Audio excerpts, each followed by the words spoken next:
the What's Good podcast. Hey ladies and gents, this is your girl Brianna Javon with What's Good podcast, and we have another guest today I'm super excited about. Before we get started, as you guys do know, I do not have interviews. Instead, I have genuine conversations with you, so let's go ahead and get it started. Just our conversation, I'm still excited. So I'm just excited about this episode right now. Today we have Jordan. Say hey, Jordan. Hey, how you guys doing? Alright, so as y'all know, we always start off with icebreakers, and we're going to go ahead and get started right now. If you were a boxer, what would be your entrance theme song? My entrance theme song. Okay, that's okay. Okay. I was not expecting that one. Okay, man. And why? Why? Wow. I can say right now the song that I'm listening on the way here. Lil Wayne, Piano Trap. I don't know if you heard it. It's off his recent album. Okay. Funeral, right?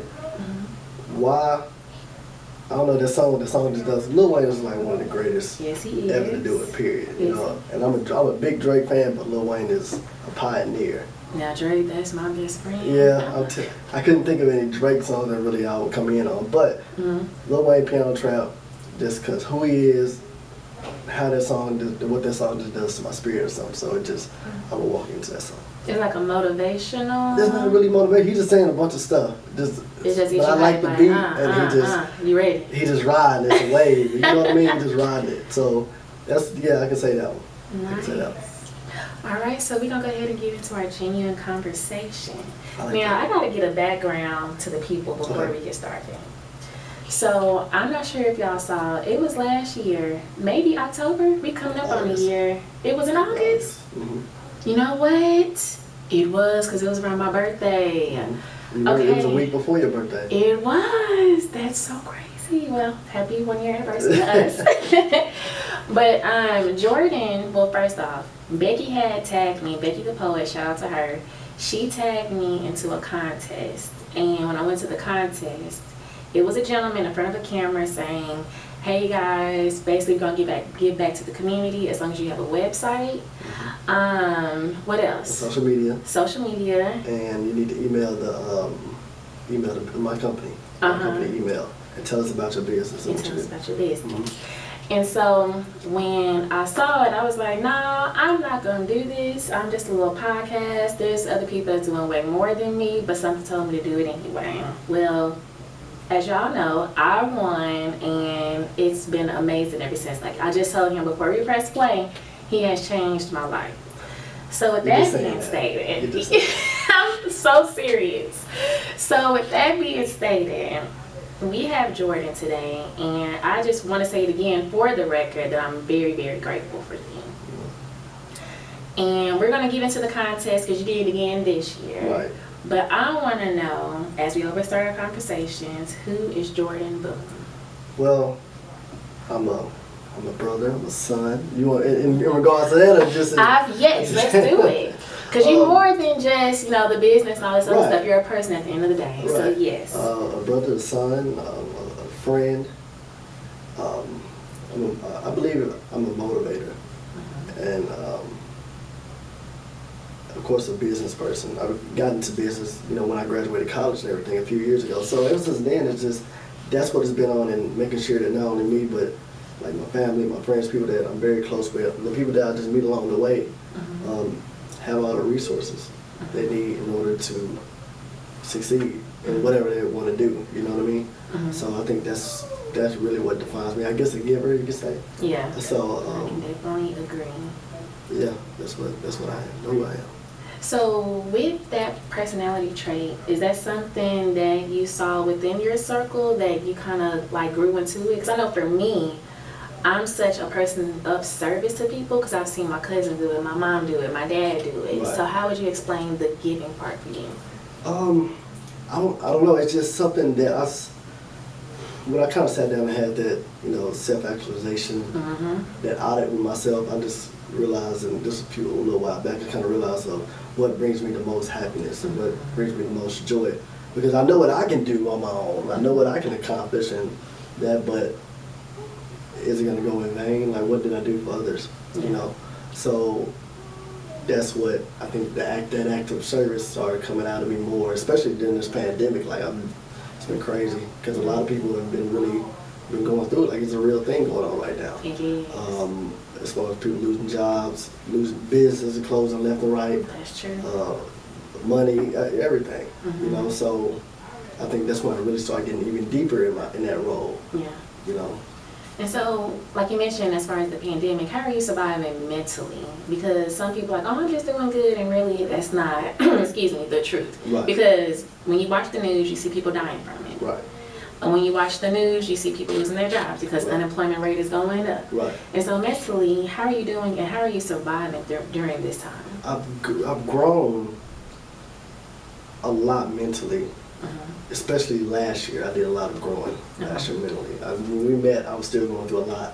Then I had to actually work on myself. So I'm glad because with everything going on, I didn't turn to the things that was destroying me at that time or the time before that. You know, which was alcohol, was stuff like that. So all this going on, like my business was greatly affected because we're directly in tune with sports.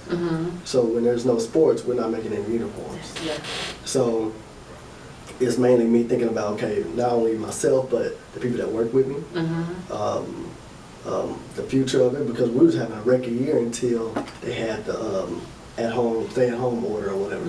So we was having a record year. This is gonna be the biggest year ever. Like I pumped a lot of money and resources just to make it that. And when it happened, that's the time when I really could have just caved in, like I just could have gave up.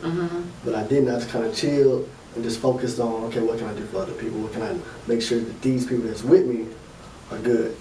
Because I'm going to get mine regardless at the end of this. Like, it's going to pass, you know? So that's really been my main focus. You know, I'm a firm believer in God, so I said it's on His time. I mean.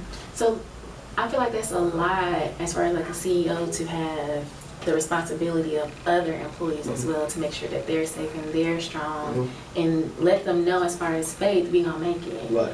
What made you be that strong person for them? Because some people, like you mentioned, would just be like, I quit, yo, we just gonna start something else. Right. Somebody had to do it. Somebody was gonna do it, and these people, when they, I feel like that was wrong saying these people. The people that's with you, if they trust you enough to work with you and to, I don't even want to say depend, but rely on you to, well, rely, but anyway, depend on you to lead away, lead away. You know, there's jobs where multi-million, billion-dollar companies on land, they say, well, we're just going to lay these people off. We can get another you. Right. But for me, in the stages that we are in, it's hard to get people to trust you as much as, you know, the people that are with me have trusted me. So not only leading the way, but showing them like, hey, this is what I've done when it came to investing, whatever. This is the kind of return you'll get, and this can take care of all this for you. So even if our sales are down, you'll be fine from other sources of income. You know, you're still getting paid with us. Like, you're not leaving, you're not going anywhere. We're still paying you, but now you can expand your horizons. So now you can create generational wealth. So you provide opportunities other than just working for Nation 10. You can have all these other resources and be educated at the same time while you also work for us. Correct. Okay, well now let's get into Nation 10. I feel like that was a great segue. Talk about your business and how it's created. Well, we're a custom athletic uniform company. So how I started in college, I was selling T-shirts out the trunk. You can ask Becky. I was selling Texas Wesleyan Rams shirts and everything out of the trunk, making $5 a T-shirt. That's how it was. And I left when I graduated. I worked corporate for like several months. I didn't like it, and I was still doing that. And I said, you know what, I'm just gonna take that leap. Wow. I was still only selling T-shirts, but keep in mind, I was mainly basing my T-shirts off of Wesleyan. I'm not at Wesleyan anymore. Right. So it was kind of like, okay, what am I gonna do? I remember I was calling people. I used to create these long lists and cold call different youth teams and schools and everything. Like, hey, y'all need some t-shirts, need some t-shirts. So you want to stay within like the college realm or just schools in general? I just really needed people that can just buy shirts, honestly, when it was sports. And I wanted to stay close with sports because that's what I grew up playing. So I was just calling all these people and, you know, of course you get 1,000 no's, one yes and another maybe. So when I finally got a source for manufacturing to make the uniforms, that's when the doors opened. And I put my money up on it. I didn't have too much money. I was like, you know, I'm gonna try it. I did it, and that's all she wrote. Because now I can provide something that all these schools and teams, and from duffel bags to socks to the game day uniforms, we can do it all. I didn't know you were doing socks. I can do it all. We can do it all, and that's what exactly. See that response right there? Yeah. So that's what allowed us to have. Even if you can't buy the T-shirts, we don't need game day uniforms, football uniforms. But yeah, we do. But this is our price. Wow. You guys do socks too? Yep. So now that's what allowed, and they're just gonna tell somebody else, and you see what I mean? So yeah, that's how it kind of all started, and that's where it's at now. So okay, I swear every time you talk, I just want to ask more and more questions. I got you. So from T-shirts to uniforms to socks, what made you expand? Of course, it wasn't overnight, right? But what made you expand to add different products and merch to your business? You have to. It's for me, and like I tell everybody, it's kind of you sitting down. It's like, okay, what you trying to do, and how can you sustain a competitive advantage? Because there's a lot of people that make T-shirts and print T-shirts. They're doing that out at home, in their garage, at the shop, whatever. So me being able to get that source and taking that chance allowed me to now say, yeah, I do T-shirts, but I also do this too. So to where now the uniforms is our main source. Like we make more uniforms than we do T-shirts. We make more uniforms than we do T-shirts. Because I see the uniform teams all the time. I'm like, I love this. Yeah. So that's became the main source. So it's like, okay, whatever business it is your how. Like, okay, what are you gonna sell? How? Who are you gonna get it to? How? You know what I mean? You always gotta ask yourself about that, about your business, and that's what I kept asking myself. So, yeah, being able to offer different products and services allowed us to become more of a complete company. Because when you look at Nike, look how complete they are. You know, when you look at Adidas, look how complete they are. Or, you know, whoever, Battle, look how complete they are. The T-shirt can only take me so far. They can wear it one time, whatever, but that uniform, the kids need uniforms every year. That's true. Every year. See, so what does it look like to do that research on your competitors? Because some people miss that step when it's really needed. So it's mainly, you gotta ask yourself, okay, what do you want to do? What is your mission? What are you trying to do? And then you want to look at other companies. If they do it, you want to look at it and see, okay, what can I model? What do I like? What do I not like? And then you go to looking at how well people respond to that. So you got to really get into the hashtags. You got to really get into Twitter feeds and all that. You have to research, like, okay, for the podcast, you have to look at the most popular podcast that's on Apple, just on iTunes, Spotify, whatever.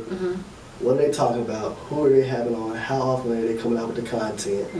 What are the sponsors? How often are they plugging the sponsors? Are they tagging the sponsors in their posts? You know what I mean? You got to break it down, and then that's how you build yours, because you can take out what you want, which will make yours more unique. You know, and that's what we was able to do for ours. And how long do you think that type of research takes, or are you still doing it now? You're always gonna do it. I figured. Because it never stops. Yeah. Because we're getting older. Right. You know, we're in our late 20s. The next generation is coming. They're doing something completely different. People that's in their early 20s, teenage, doing something completely different. So how long are you trying to do this? You know what I mean? So are you trying to do next gen for only 3-4 years, or are you trying to do this at 38 or 45? How long are you trying to do what's good? You trying to do it at 45, 50? You want to have a big studio to where, you see what I'm saying? Yeah, because it's levels. Exactly, it's levels. So, but nobody can take that from you. That's up to you. You know, where you want to have it at. So I call it the totem pole. So where do you want to fall at? The totem pole. You created that? No, I didn't create the totem pole. Okay, I'm about to say, come on, strategies. It's the totem pole. It's just, when you're working for yourself, or even if you're working, you know, for any company or whatever, where do you want to be at? Because not everybody wants to be a multimillionaire. That's true. And that's okay. Some people make $40,000 a year. They can go to all their kids' game on the weekend. You're happy. Nobody in this world can take that from you. Yeah. Can you pay your bills? Yeah. Can you travel when you want? Sustainability. Yeah. Who can take that from you? That's true. So that's what, when I said where you want to follow that totem pole, like if you want What's Good podcast to be the brand, the umbrella to where it's companies that's under it. Yep. And everywhere you go, you see that logo. It's different levels. Okay, this year we're here, next year we're here, year after we're here. You know what I mean? So that's what I seen for myself in Nation 10. So where did the name come from? It stands for a large body of people sharing the same common purpose. So it's a nation, we're a one nation. So, and 10 is like the highest quality. So that's what it's kind of. Did you come up with that yourself? Yeah. It was cool. I don't know. It's, when you're coming up with names, you're just kind of like, oh, that sounds good, I guess. You know what I'm saying? No, that sounds really good. Yeah. What was the name before, though? That couldn't have been your first name. That was literally the only name I had, and I just stuck with it. I just changed the logo. That's all I did. Did you see my last post, the names that I created for What's Good before it was What's Good? What was it? It was, what was it? It was ridiculous. It was, what's next in your journey? Are you ready for a jump start in your career? It was terrible. That's why I'm like, you couldn't have had Nation 10 your first go around. It was like, I'm not gonna lie. I know people probably like, man, he's lying. But it's like, telling you, it was literally. That's what I said. All right, I'm gonna stick with it because somebody came up with Adidas. True. And they were like, Adidas? Yeah, Adidas. So now when we say it, it's normal. You know what I mean? So it's like, all right, I'm gonna call this company Google. True. What? What's a Google? What's a Google? What is that? I don't know. You just kind of look up and try to find something that fit it, and I was gonna call it that. So now that's the actual term. That's a phrase. It's a part of my conversation now. Just Google it. That is so true. You know what I mean? So just Google it. I don't know. Did you Google it? You know, so. I never That's thought a he part said of our. part of our conversation. Yeah. And so that's good. As you guys can see, he's just a smart guy, right? So before we press play, we had a whole conversation about businesses, things of that nature. Right. Do you feel like that started from school, or was it a situation with experience it came? You're gonna learn more with experience. Now, now, listen to me now. Come on. A lot of people, that's a question. That's a serious question, especially now with everything going in. Like, I graduated with student loans. You know what I mean? So 10, 20 years from now, when I have kids and they're at that age, where's college going to be at on that? So, of course, when it comes with business, do you need it? Okay, what kind of business are you trying to do? Are you trying to go into accounting? You know what I mean? Are you trying to be, like, what exactly do you plan to do with it? Because some of the best marketers in the world don't have a marketing degree. That's true. That's true. You know what I mean? So save that $80,000 ticket receipt and learn how to work this. True. Because this is where it's at right now. So for people listening, he's talking about his phone. My phone. I'm sorry. Because that's where it's at. True. So school's not teaching you how to work a phone. I didn't even get a phone until I was in 8th grade. You know, now kids get phones at 4 years old, but it's ridiculous. And tablets and stuff. But you know who am I? But it's you're learning how to work the system because you're gonna learn more losing money. You're gonna learn more having the conversations. You're gonna learn more just watching other people do it versus a book that's gonna give it to you generally. Because they can't tell you exactly how to do it, so they're gonna say, hey, this is how big billboards is. This is what morals and ethics is. This is the law. This is right and this is wrong. But they can't tell you what's the best mission for what's good. They can't tell you how exactly can you reach that audience. They can't tell you who you need to talk to in order to get sponsorships. Where you need to go for that. You know. Yeah. You know, it can't teach you that. Certain things they can't teach. It can't because it's different for everybody. So, yeah. I think that's more on my own through an experience. I love it. And so you mentioned here and there about networking community. How much is that as far as like the importance of having those two? Because some people feel like, oh, I came in here, I can do it by myself, I done did it by myself. But personally for me, I feel like networking is important and giving back as far as the community is important. Correct. So what does it mean to you? So what it means, so starting with network, is very important because things can come that you're not prepared for. You don't have the time at that time to learn it. So it's always good to have at least an idea of what you're doing, but you need to have people around you that knows about it. And there's nothing wrong. That person, that can be a person that's smarter than you when it comes to the law. When it comes to business law, he or she is smarter than me. Nothing's wrong with that. Yeah. Come work with me.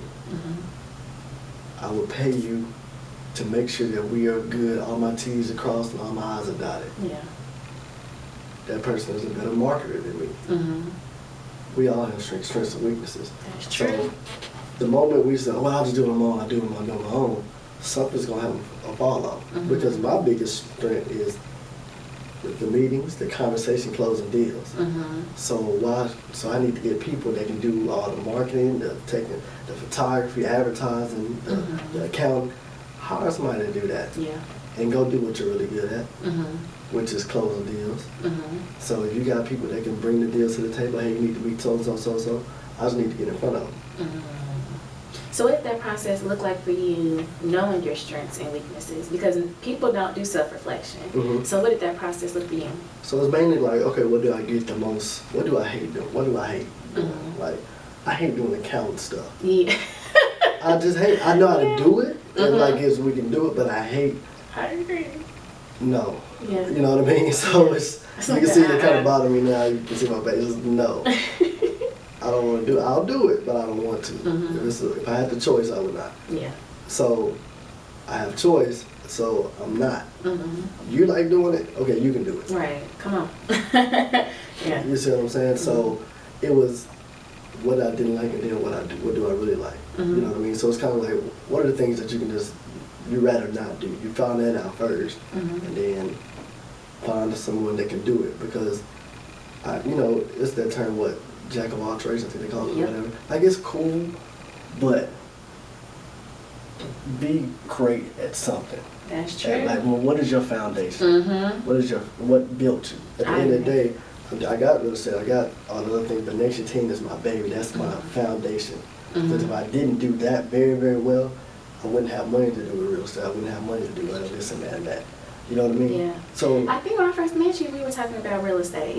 I think so. Oh, wow. So you actually got into it? Yeah, I actually got into it, got money into it. Like, I know it. There's people that know a lot more than me. And I would come and I have no problem calling.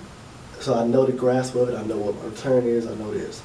But in regards to that lifestyle, that working, I don't do that. Yeah. That's not my foundation.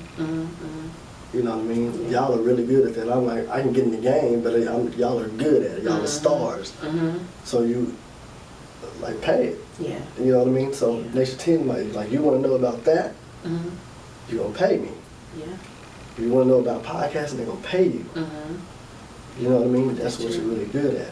So triple down on that, put the money on that. You know what I mean? I get it. Like, you can know how to do other stuff, but I'm not going to be selling curtains tomorrow and then doing taxes on Saturday. Like, oh yeah, I was selling curtains. But hey, but if you want to come do, no. You tire yourself out with that. You tire yourself out. You miss, in my opinion, you miss a lot of things in regards to the regulations of stuff.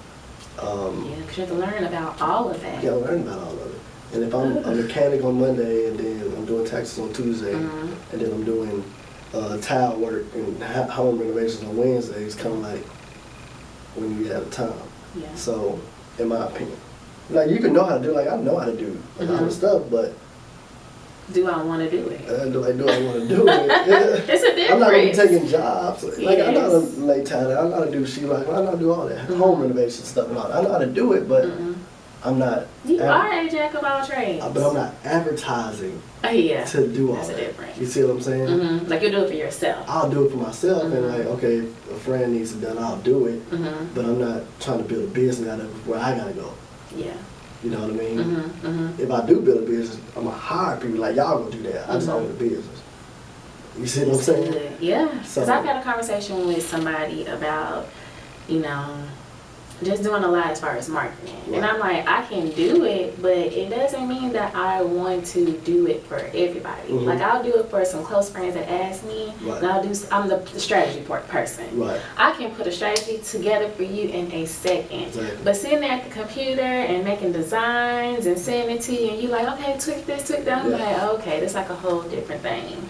So I get That's it. exactly what I'm saying. I Exactly. totally get it. And somebody was like, well, you need to know how to do highlights, this and that. I'm like, I'll teach myself. I'm not going to sit up there and tell people, Mhm. excuse me, this how you should do it, and this, and that. That's a lot. That's a lot. When this, I can sit down and do a podcast, strategize with you all day and every day because this is my passion, this is my foundation. Exactly. When I say I get it, I get it. That's all I'm saying. You Yeah. know, there's probably some people that get mad about that. It's I'm not saying that real. you can't, but it's a real thing. Yeah. So, yeah, people know how to do a lot of things, Mhm. but that don't mean you have to do all of them all the time. Not all the time. You can say no. You can say no. Yeah. You can say that's the power of no. People will realize with the power of no, you'll have more time as far as like healing. You'll have more energy.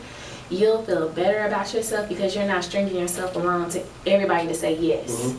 Because it goes back to, I'm learning this new term as far as filling up your cup. Right. You got to learn how to say no so you can go back and relax and take it in as far as what's next for you. Right. You know, every door is not supposed to be open. Right. So, yeah, that's real. Because it's my last thing is a detail thing. Mhm. It comes to that. Mhm. Because just because I know how to lay tile and do laminate and hardwood flooring, Mhm. okay, I can get it done. Mhm. But when you scale it and when you grade it from 1 to 10, it's oh, you do the hard work. Yeah. It's a 7. Mhm. I have a 7. Mhm. You know what I mean? Mhm. And I can say that about my work. You know what I mean? Like there's some things, but like no, hire them because they do it for a living. It's a difference. It's a difference. It's a difference because they're gonna pay attention to something where I just cut a corner on. Mhm. That's all I'm saying. Yeah. That's literally all I'm saying. It's like, Yeah. okay, yeah, I know you know how to do taxes, cool. Mhm. But that CPA or that person that's a tax specialist Yeah. knows things that the person just does it a month out of the year. Yeah. You know what I mean? Mhm. So Yeah, that's it's true.